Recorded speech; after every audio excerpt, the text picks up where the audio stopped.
నమస్తే, welcome to Nationalist hub. 1992 December 6 ఈ రోజున రామ జన్మభూమిలో మసీదును కూల్చివేసినటువంటి రోజు.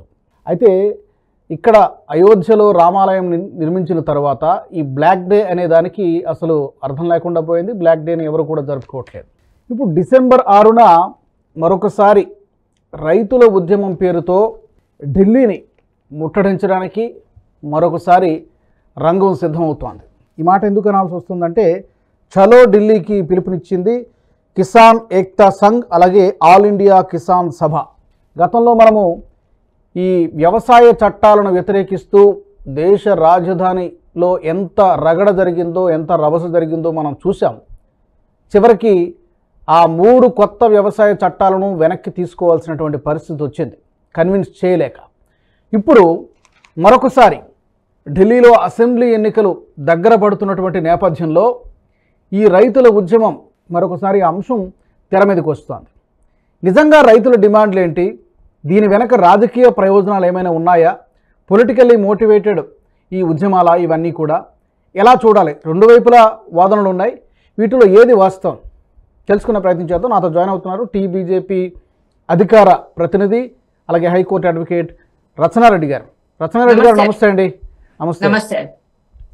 రచనారెడ్డి గారు, మనం చూసాం గతంలో ఈ రైతు చట్టాలను వ్యతిరేకిస్తూ పెద్ద ఎత్తున అల్లర్లు జరిగాయి, నెలల తరబడి. వాస్తవానికి అవునండి, చివరికి వెనక్కి తీసుకోవాల్సిన పరిస్థితి. ఇప్పుడు మరొకసారి అదే అంశం వెలుగులోకి వచ్చింది. ఢిల్లీలో ఈ డిసెంబర్ 6న పర్టికులర్గా ఈ డేన దానికి మరొకసారి సిగ్నిఫికెన్స్, ప్రాముఖ్యత ఏర్పరచడానికి ఏంటో తెలియదు. ఈ డిసెంబర్ 6న ముట్టడించడానికి ఢిల్లీ మొత్తం ఏదో హడావిడి చేసేటువంటి ప్రయత్నం జరుగుతోంది.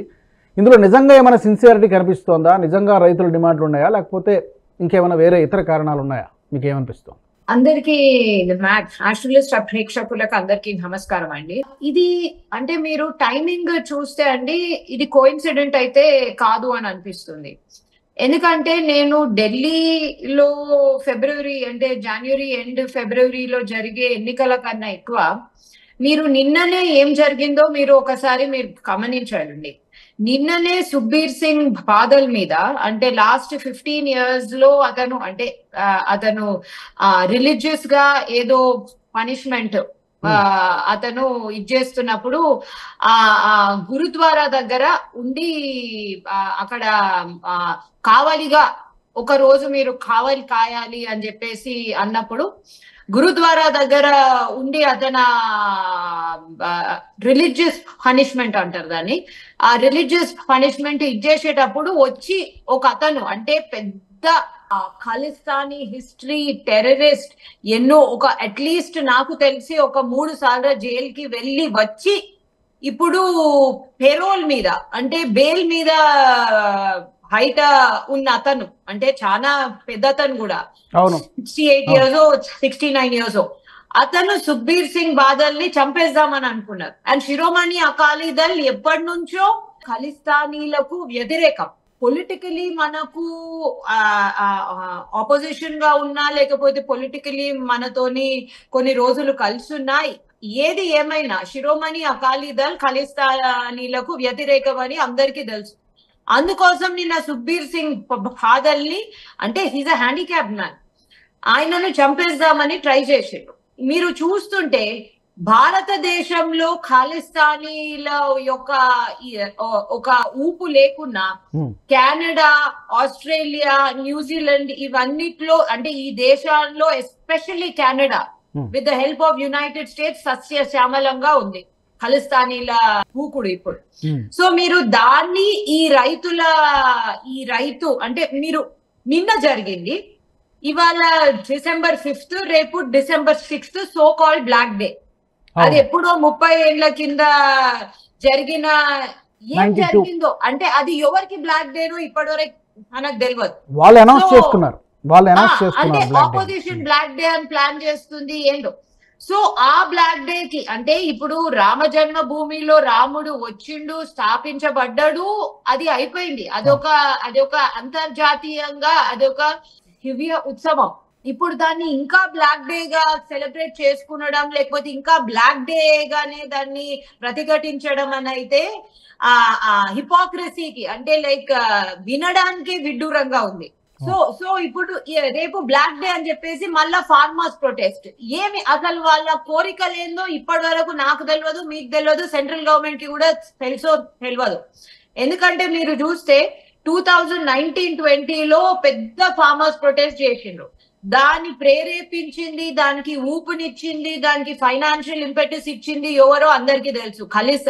బయట దేశాలలో ఉన్న ఖలిస్తానీలు అండ్ యాంటీ నేషనల్ ఎలిమెంట్స్. మీరు ఇక్కడ చూస్తే ఆప్ ఢిల్లీలో, ఆప్ ఇంకో ఏ రాష్ట్రంలో ఉన్నది అంటే so call national party Delhi పీఠం కాకుండా ఇంకో ఏ రాష్ట్రంలో ఉన్నదంటే పంజాబ్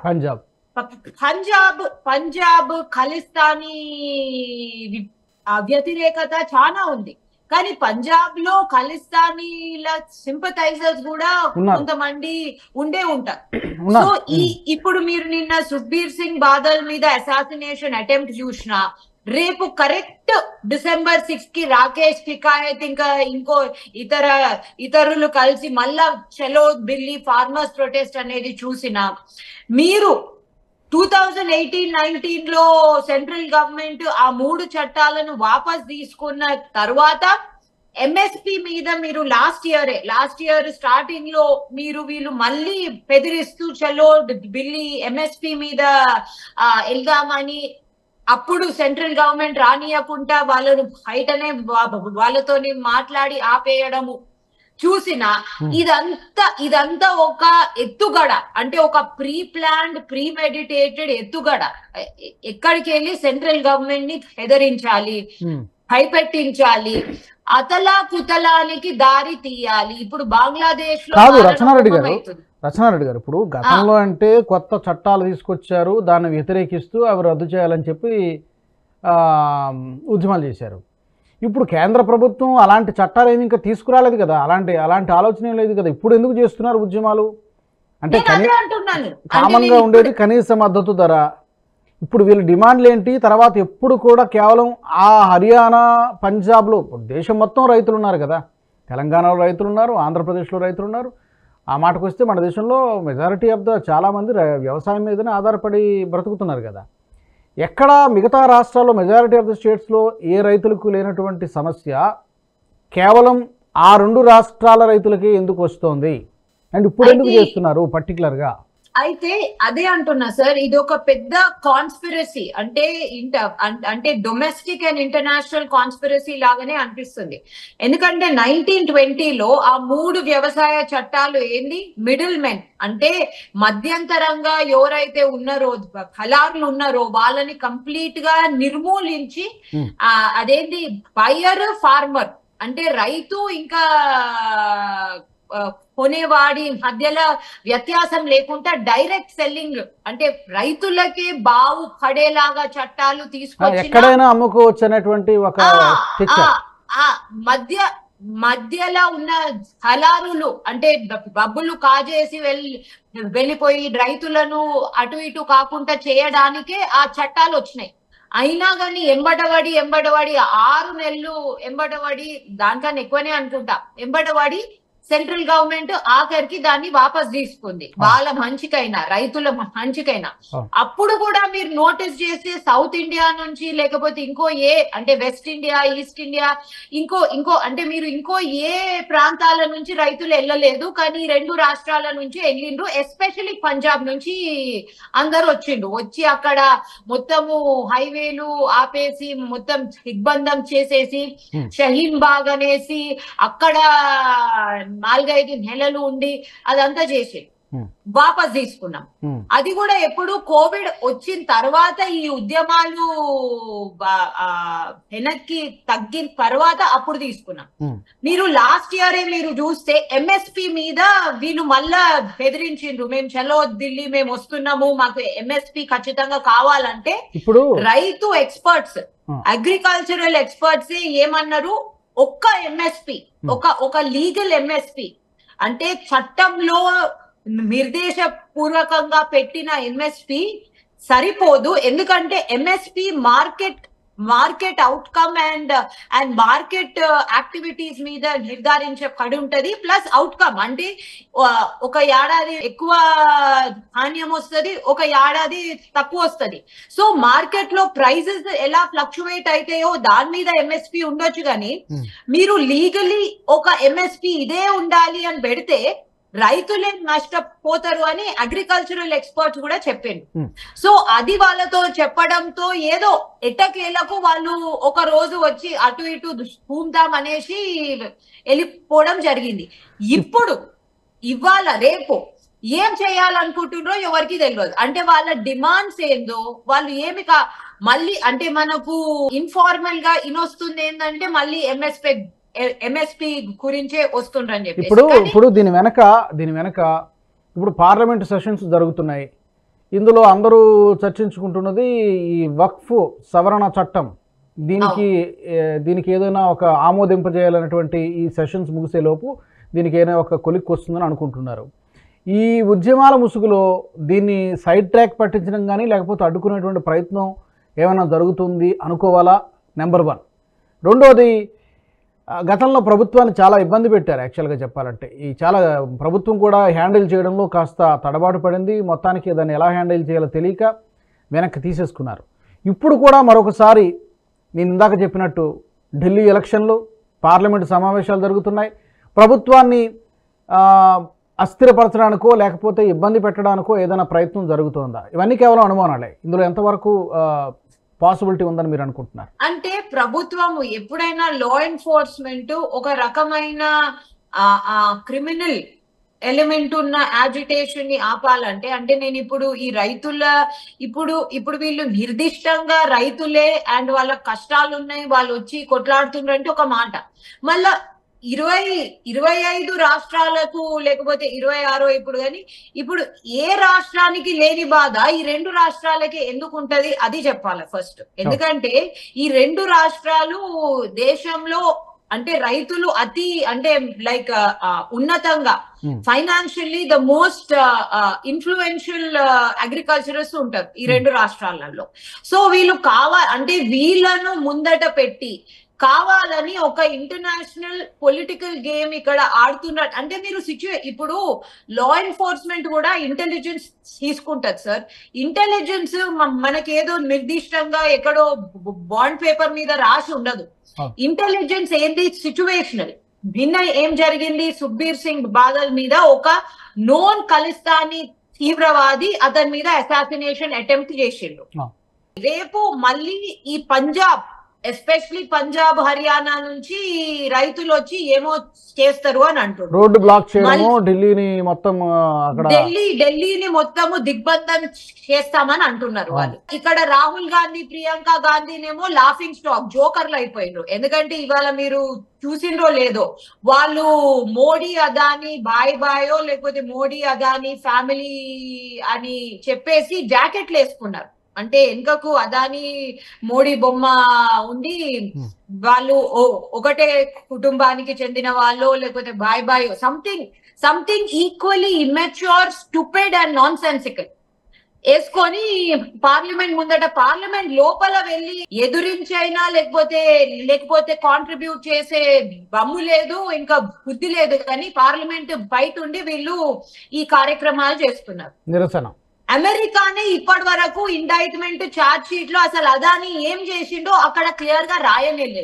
ఓకే, సో ఇక్కడ జో బైడెన్ కెనడా ఖలిస్తానీలతోని కలిసి ఏం చేస్తుండ్రో అది అందరికీ తెలుసు, అది పాత ముచ్చట. అండ్ ఇక్కడ ఎవరికైనా బ్రైబ్స్ ఇచ్చిండ్రనే అసలు ఆనవాళ్ళు లేరని చెప్పేసి కూడా అందరికీ తెలుసు. అండ్ ఇండైట్మెంట్ లో కూడా ఏం లేదు, ఎందుకంటే నేను ఇండైట్మెంట్ చదివిన కాబట్టి. సో ఇక్కడ వీళ్ళు చేస్తున్న డ్రామా ఒకే రాహుల్ గాంధీ. మళ్ళీ ఇంకో డ్రామా ఏంది?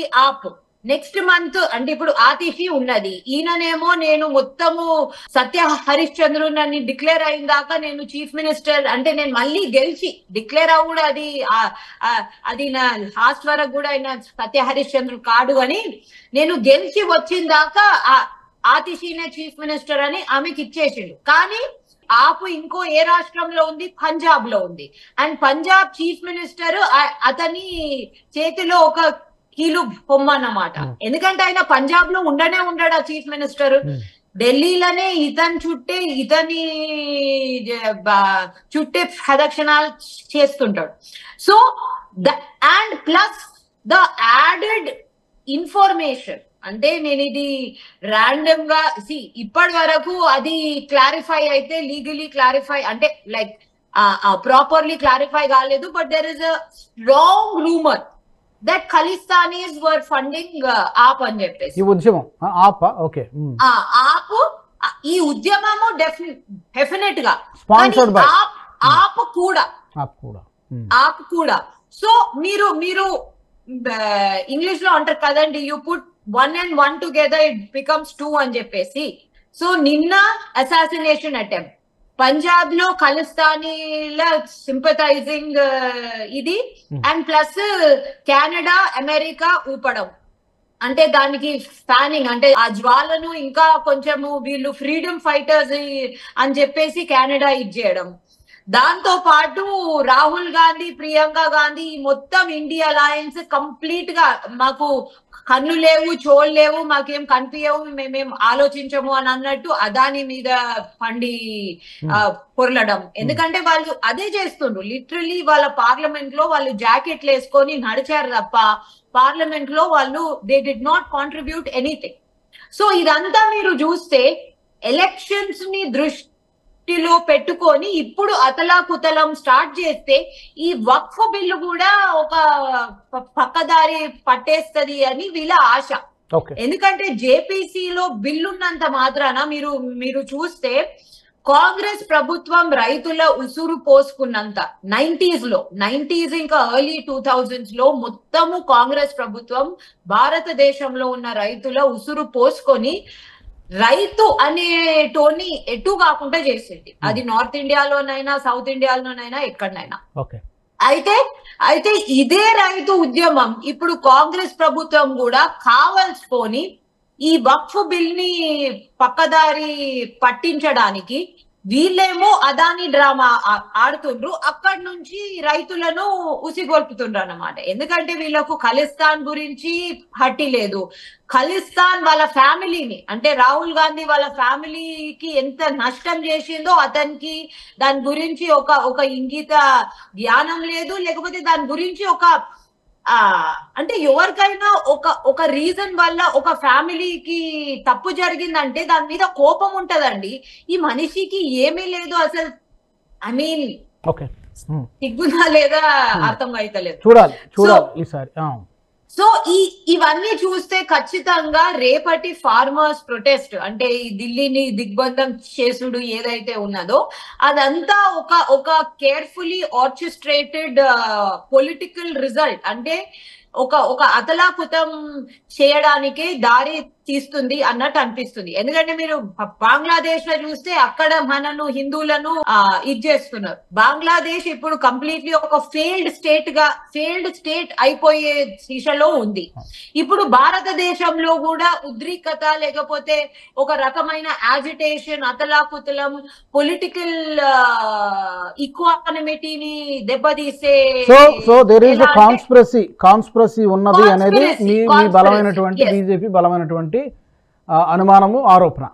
ఓకే, ఆల్ రైట్, చూద్దాం రచనారెడ్డి గారు, చూద్దాం మరి ఈసారి మోదీ సర్కార్ ఈ రైతుల ఉద్యమాన్ని ఎలా హ్యాండిల్ చేస్తుంది, ఇది ఎలాంటి మలుపులు తిరుగుతుంది, గతంలో జరిగినట్టు జరుగుతుందా లేకపోతే అంతవరకు వెళ్లకుండా చూసుకుంటుందా, మీరు అన్నట్టుగా దీని వెనక ఫ్యాబ్రికేటెడ్ లేదా పొలిటికలీ మోటివేటెడ్ ఉద్యమమా ఇది, అది కూడా తేలాల్సి ఉంది. ఈ వాస్తవాలు ఏంటనేది మనం రాబోయే రోజుల్లో చూద్దాం. Thank you so much Ratnareddy గారు, thank you so much for joining us. ఇది వాటి ప్రత్యేక చర్చ. మనసా వాచా కర్మణ దేశహితం కోసం పనిచేస్తున్న నేషనలిస్ట్ హబ్ గ్రూప్ ఆఫ్ ఛానల్స్ను సబ్స్క్రైబ్ చేసుకోండి, జాతీయవాద జర్నలిజాన్ని ప్రోత్సహించండి, అలాగే ఈ వీడియోని కూడా లైక్ చేయండి, షేర్ చేయండి. Keep watching Nationalist hub. ఈ వీడియో మీకు నచ్చినట్టయితే లైక్ చేయండి, 10 మందికి షేర్ చేయండి, అలాగే కామెంట్ల రూపంలో మీ అభిప్రాయాలను మాతో పంచుకోండి. Nationalist hub group of channels ను సబ్స్క్రైబ్ చేసుకుని తెలుగునాట జాతీయవాద జర్నలిజాన్ని ప్రోత్సహించండి. ఈ వీడియో కింద ఉన్న బెల్ ఐకాన్ పై క్లిక్ చేయడం మర్చిపోవద్దు.